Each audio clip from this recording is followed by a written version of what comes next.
जाओ।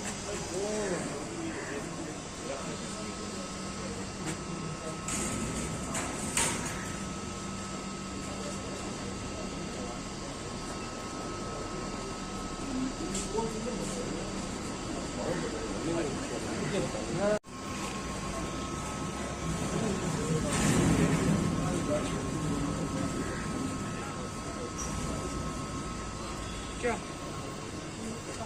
बिस्मिल्लाहिर्रहमानिर्रहीम। अस्सलाम वालेकुम नाज़रीन। नूर मुकद्दम कत्ल केस से मुतल्लिक इस्लामाबाद हाई कोर्ट से बड़ी अपडेट आपके साथ शेयर करनी है। आज फिर जाकिर जाफ़र और असमत आदम जी के वकील ख्वाजा हारिस ने दलाइल दिए हैं। जस्टिस आमिर फ़ारूक ने इस केस की समाअत की है।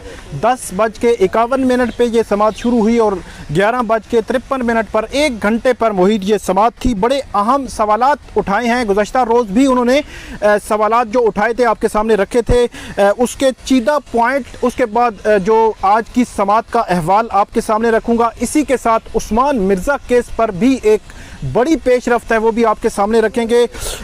इसमें जो सवालात उठाए गए हैं वो ये हैं कि पुलिस ने जाकिर जाफ़र और असमत आदम जी का 2 दिन ही क्यों रिमांड लिया। पहला सवाल, 2 दिन में एक भी सवाल पुलिस ने नहीं पूछा। ये बड़ा जो है वो इल्ज़ाम आपको आप कहें या जो भी कहें, एक बड़ा दावा है जो जाकिर जाफ़र और असमत आदम जी ने अपने वकील को बताया है कि 2 दिन रिमांड के दौरान पुलिस ने, जो फिजिकल रिमांड होता है बुनियादी तौर पर इन्वेस्टिगेशन के लिए लिया जाता है, तो उनका दावा है कि 2 दिन एक सवाल भी नहीं किया गया।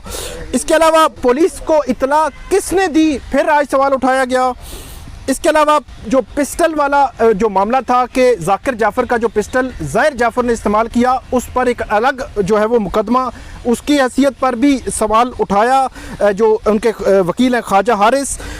इसके अलावा एक और एस्पेक्ट उन्होंने कहा कि पुलिस चालान में लिखा है कि कातिल के कत्ल के बाद वालिदैन ने थेरेपी वर्क वालों को कॉल की। अब प्रोसिक्यूशन ने इसका रद्द करना है कि कत्ल से पहले जो है वो जो जाकिर जाफ़र है उसने थेरेपी वर्क को कॉल की या बाद में की, क्योंकि इनका दावा है कि बाद में कॉल हुई।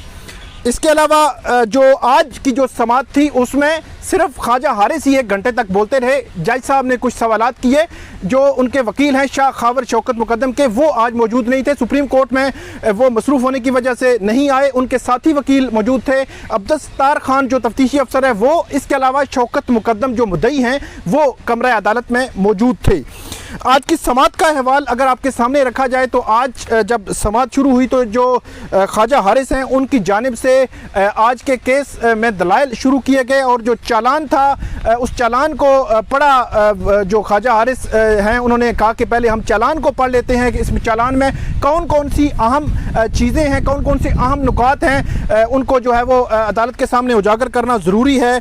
उन्होंने कहा कि मुद्दई के ततिम्मा बयान में जिक्र करदा मरकज़ी मुल्ज़म का जो एतराफ़ी बयान है उसको दोबारा उन्होंने पढ़ा। जो कन्फेशनल स्टेटमेंट है उसको पढ़ा उन्होंने। इसके अलावा ये कहा कि बादियों नज़र में सवाल ये भी है कि एतराफ़ी बयान इस्तेमाल कर सकते हैं या नहीं कर सकते, इसकी लीगल पोजीशन क्या है, क्योंकि बहुत सारे वकला कहते हैं कि जो पुलिस के सामने बयान दिया जाता है मुल्ज़म आगे चलकर ट्रायल में मुकर भी सकता है कि हो सकता है ये प्रेशर में लिया गया हो।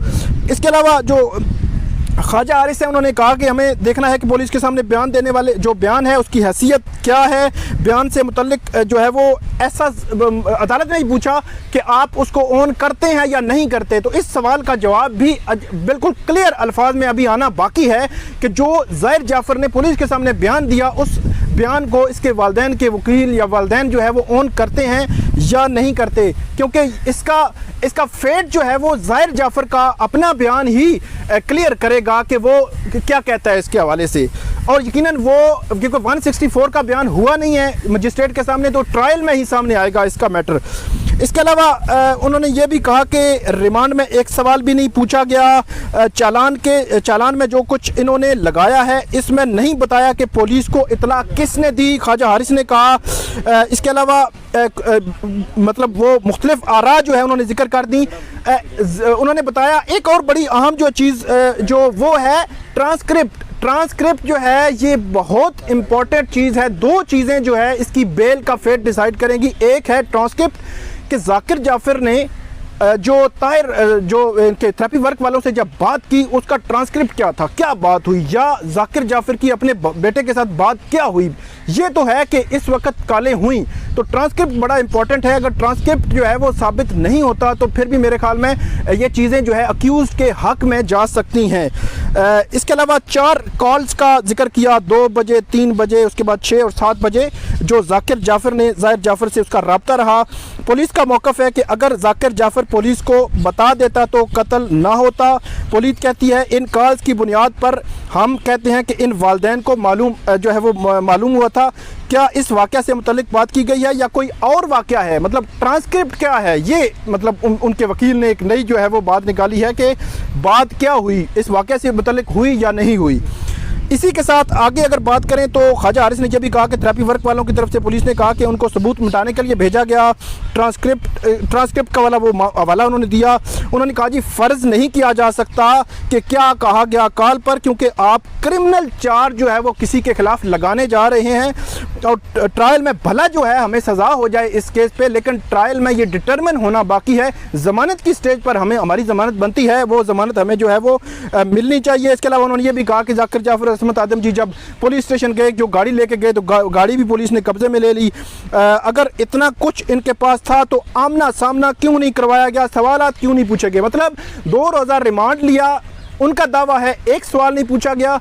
उनका वकील कहता है कि अगर इतना कुछ इनके खिलाफ था तो आमना सामना क्यों नहीं करवाया गया थेरेपी वर्क वालों के उनके साथ, और दूसरा उनसे सवालात क्यों नहीं पूछे गए। इसके अलावा उन्होंने जो उनका ततिमा बयान था 24 जुलाई का, उसके बाद वाला उसको भी पढ़ा, रिप्रोड्यूस किया, उसमें बहुत सारी चीज़ें थी। इसके अलावा जो सप्लीमेंट्री स्टेटमेंट में मुद्दई की तरफ से जो कहा गया उस पर भी उन्होंने सवाल उठाया और ये कहा कि जो चालान के मुताबिक, पुलिस चालान के मुताबिक पिस्टल पर जो फिंगरप्रिंट हैं वो ज़ाहिर नहीं हुए, लेकिन रेप इस केस में साबित है।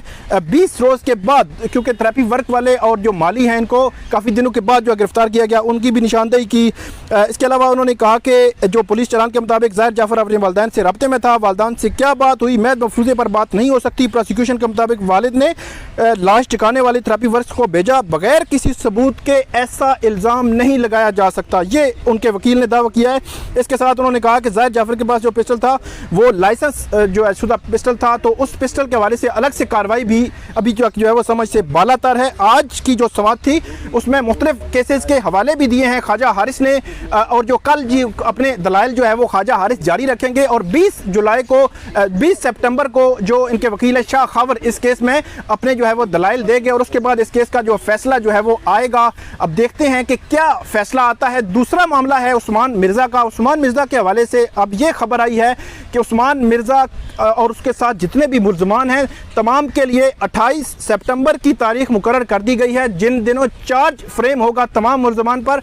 मुल्ज़मान में जो चालान की जो कापियाँ हैं वो नकूल हैं वो तकसीम कर दी गई हैं और एडिशनल सेशन जज अतार रबानी वो भी ट्रायल कर रहे हैं और उसमें 28 सितंबर को बाकायदा तौर पर चार्ज फ्रेम होगा मुल्ज़मान पर और उसके बाद बाकायदा जो है इन केसेस की समाअत जो है वो शुरू हो जाएगी। और अब देखते हैं कि वो वीकली होता है ट्रायल या मंथली बेसिस पे उसकी तारीखें पड़ती हैं, क्योंकि बहुत सारे केसेस हाई प्रोफाइल भी पेंडिंग हैं। तो ये थी नाज़रीन आज 2 किस्म की अपडेट जो आपके सामने रखी। आइंदा भी जो भी अपडेट होगी आपके सामने रखेंगे। इस वीडियो पे आप कमेंट ज़रूर कीजिएगा। बहुत शुक्रिया।